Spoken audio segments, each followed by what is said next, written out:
जी हाँ, स्वागत है आपका अपने YouTube चैनल में। फ्रेंड, पिछले वीडियो में हमने डिस्कशन किया था पर्यावरण के कुछ महत्वपूर्ण प्रश्न। उससे आगे आज चर्चा करेंगे। चलिए वीडियो को शुरू करते हैं। पहला प्रश्न, पृथ्वी के चारों ओर का गैसीय आवरण किसका है? आंसर होगा वायुमंडल का।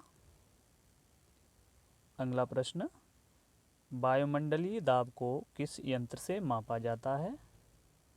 आंसर होगा बैरोमीटर से।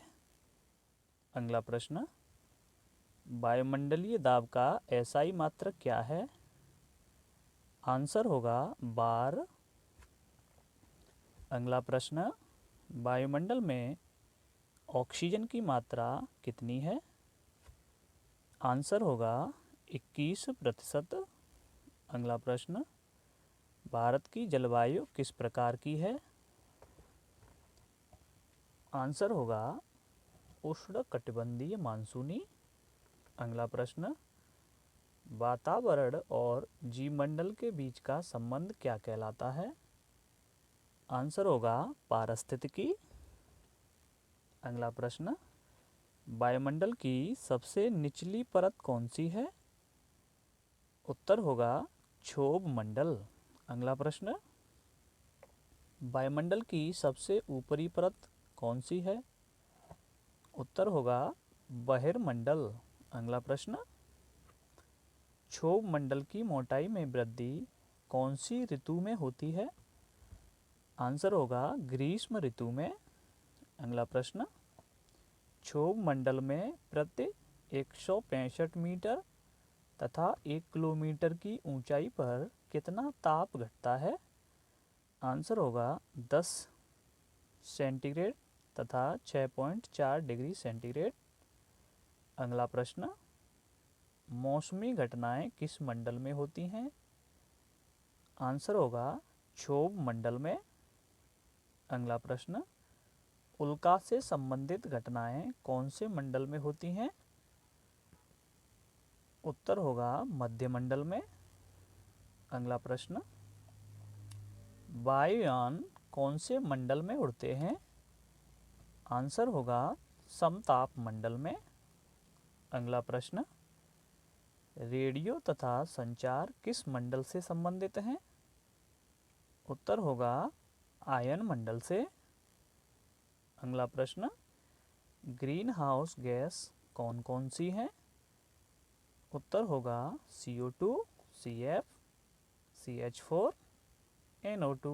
अगला प्रश्न, वायु में जल की उपस्थिति क्या कहलाती है?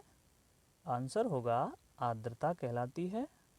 अगला प्रश्न, वायुमंडल की आर्द्रता किस यंत्र द्वारा मापी जाती है? आंसर होगा हाइग्रोमीटर।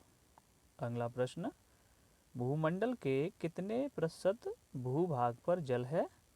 आंसर होगा 71%। अगला प्रश्न, वायुमंडल में जल वाष्प की मात्रा कितनी है? उत्तर होगा 0 से 4%। अगला प्रश्न, जीवमंडल पर ऊर्जा का मूल स्रोत क्या है? आंसर होगा सूर्य।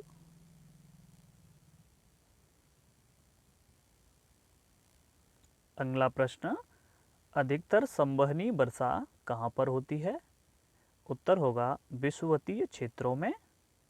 अगला प्रश्न, ओजोन परत को नष्ट करने वाली गैस कौन सी है? CFC, chlorofluorocarbon.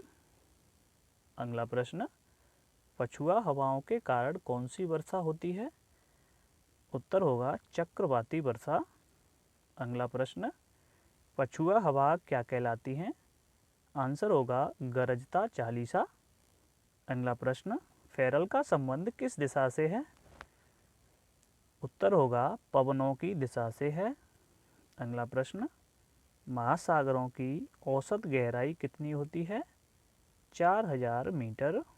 अगला प्रश्न, समुद्री जल में कौन सा क्लोराइड पाया जाता है? आंसर होगा सोडियम क्लोराइड।